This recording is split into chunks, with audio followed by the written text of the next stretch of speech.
میرے نبی نے فرمایا عورت مارنے کی چیز نہیں ہے، عورت پیار کرنے کی چیز ہے۔ نبی کریم علیہ السلام نے جب فرمایا تب جو ہے اس نے کہا محمد میں آپ سے وعدہ کرتا ہوں کہ آج کے بعد اپنی بیوی کو ہاتھ نہیں لگاؤں گا، کبھی نہیں ماروں گا۔ آپ سے میرا وعدہ ہے۔ تاریخ بتاتی ہے کہ جب سے اس نے نبی سے وعدہ کیا کبھی بیوی کو بدن میں ہاتھ نہیں لگایا، کبھی نہیں مارا اپنی بیوی کو۔ یہ میرے نبی کی زبان کی آپ کی تاثیر تھی کہ جو زبان سے ارشاد فرما دیتے تھے کفار و مشرکین بھی اس کو مان لیتے تھے۔ نبی کریم علیہ السلام نے فرمایا مت مار، ظلم مت کرو عورت پہ۔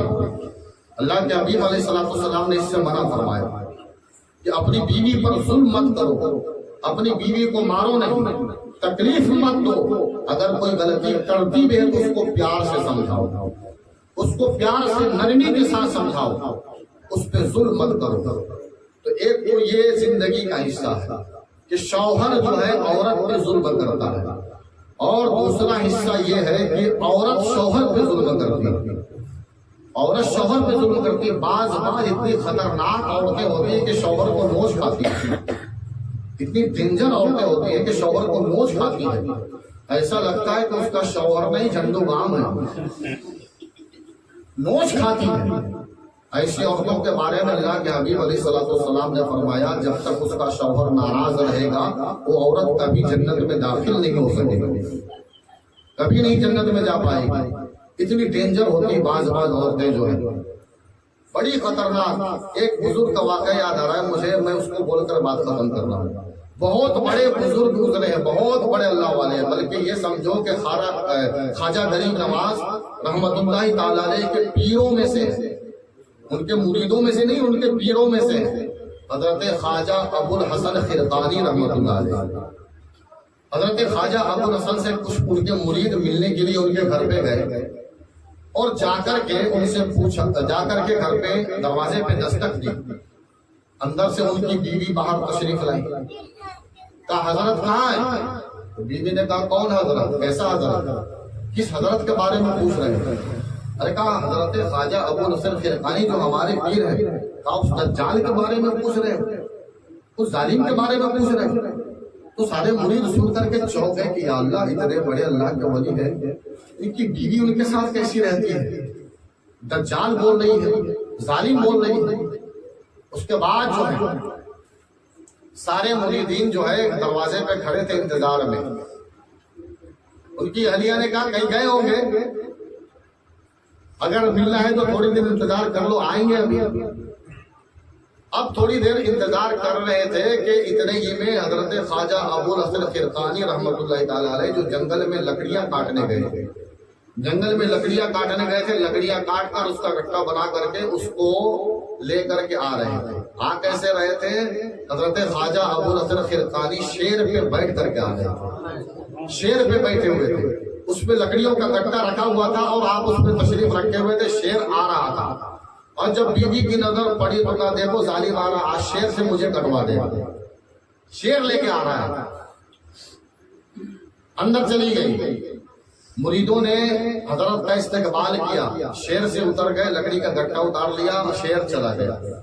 شیر حضرت کے قدموں کا بوسہ لیا، بوسہ لے کر کے چلا گیا، قدموں کو چوما، چوم کر کے چلا گیا۔ یہاں ریئل شیر کی بات ہو رہی ہے، فوٹو والے شیر کی نہیں۔ اس پر سواری کر کے آئے، شیر قدم چما، واپس جانے لگا، واپس چلا شیر۔ مریدوں نے کہا کہ حضور آپ اللہ کے اتنے بڑے ولی ہیں کہ شیر بھی آپ کے قدموں کو چومتا تھا، اتنے بڑے اللہ کے محبوب بندے ہیں کہ شیر بھی آپ کے قدموں کا بوسہ لیتا ہے، لیکن حضور آپ کی بیوی کا مسئلہ سمجھ میں نہیں آیا۔ جب ہم نے ان سے آ کے پوچھا تو انہوں نے کہا کہ اس ظالم کے بارے میں، اس دجال کے بارے میں پوچھ رہے ہو؟ اے اللہ کے محبوب بندے آپ یہ بتائیے، اے ہمارے پیر و مرشد آپ یہ بتائیے کہ آپ جو ہے ان کے ساتھ زندگی کیسے گزار رہے ہیں؟ تو حضرت خواجہ ابو الحسن خرقانی رحمت اللہ تعالی علیہ نے فرمایا کہ مجھے معلوم ہے کہ یہ بدتمیز ہے، بد زبان ہے، بد سلوک ہے، ہمیشہ مجھ سے بدتمیزی کرتی رہتی ہے، ہمیشہ مجھ سے بدسلوکی کرتی رہتی ہے، بد زبانی کرتی رہتی ہے، بدتمیزی کرتی رہتی ہے، لیکن اس کی ساری باتوں کو میں اگنور کر دیتا ہوں، میں نظر انداز کر دیتا ہوں، اور نظر انداز کر کے میں اس پر صبر کرتا ہوں، اور اسی صبر کا یہ نتیجہ ہے کہ ابو الحسن کو اللہ نے اپنا ولی بنا دیا۔ بعض بیویاں بھی اتنی ڈینجر ہوتی ہیں کہ شوہر کے لیے جو ہے زہر ہوتی ہے، اور بعض شوہر اتنا ظالم ہوتا ہے کہ بیوی کے لیے بالکل فرعون گما ہوتا ہے۔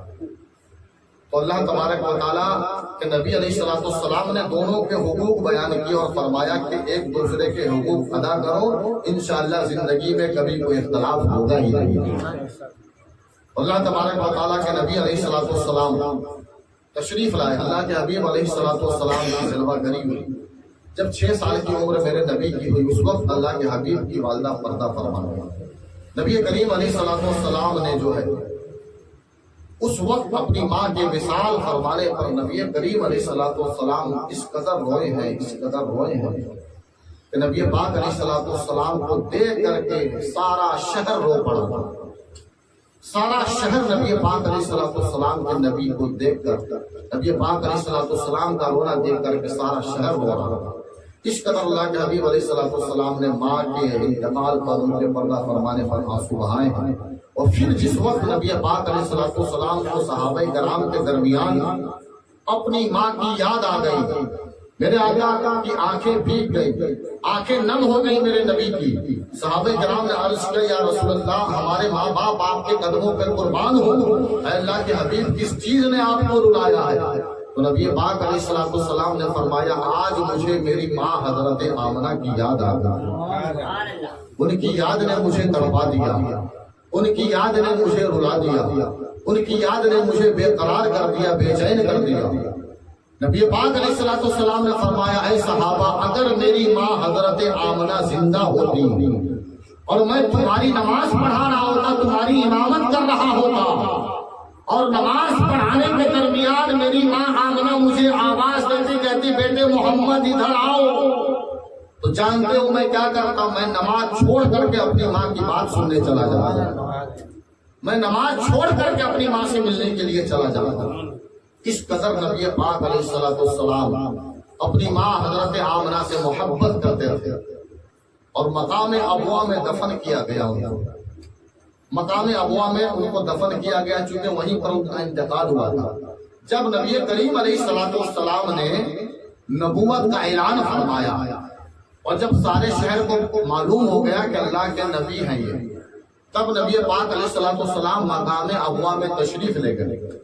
وہاں جانے کے بعد اپنے والدین کی قبر پہ حاضری دی، حضرت عبداللہ کو بھی زندہ کیا، قبر سے باہر نکالا، حضرت آمنہ کو بھی حکم ربی سے زندہ کیا، قبر سے باہر نکالا، اور نکال کر کے نبی پاک علیہ السلام نے اپنے ماں باپ کو اپنا کلمہ پڑھایا، مذہب اسلام میں داخل فرمایا، مذہب اسلام میں داخل کیا نبی پاک علیہ السلام نے اپنے ماں باپ کو۔ اللہ کے حبیب علیہ السلام اپنی ماں سے اس قدر محبت کرتے ہیں، اور یہ ظالم وہابی کہتا ہے کہ نبی کے پاک علیہ السلام کے ماں باپ کافر تھے، معاذ اللہ۔ اس پر کیا ہمارا آپ کا دل نہیں دکھے گا؟ جو ہمارے نبی کے ماں باپ کو کافر کہے، کیا ہم اس کو برداشت کریں گے؟ ہرگز نہیں۔ اس لیے ہم ان کا رد کرتے ہیں، اس لیے کہ انہوں نے ہمارا کچھ نہیں بگاڑا ہے، ہمارے نبی کے ماں باپ کو گالیاں دی، نبی پاک علیہ السلام کی توہین کی ہے، میرے رب کو اللہ تبارک و تعالیٰ کو جھوٹا بتایا ان لوگوں نے۔ اس لیے ہم ان سے جو ہے دور رہتے ہیں، اور اپنے آپ سے ان کو دور رکھتے ہیں، اور ان کا رد کرتے ہیں، تاکہ قیامت میں اللہ تبارک و تعالیٰ نبی پاک علیہ السلام کے ذریعے سے ہماری بخشش کرائے۔ تو اسی وجہ سے اللہ تبارک و تعالیٰ ہماری قیامت میں بخشش فرما دے کہ یہ اللہ اس کے رسول کے دشمنوں سے بیزار تھا، اللہ اس کے رسول کے دشمنوں سے دور رہتا تھا، اس وجہ سے ہو سکتا اللہ ہماری مغفرت فرما دے، اللہ ان سے بچنے کی توفیق عطا فرمائے، اللہ ان سے دور رہنے کی توفیق عطا فرمائے، اللہ اپنے نیک بندوں کی اطاعت و فرما برداری کرنے کی توفیق عطا فرمائے۔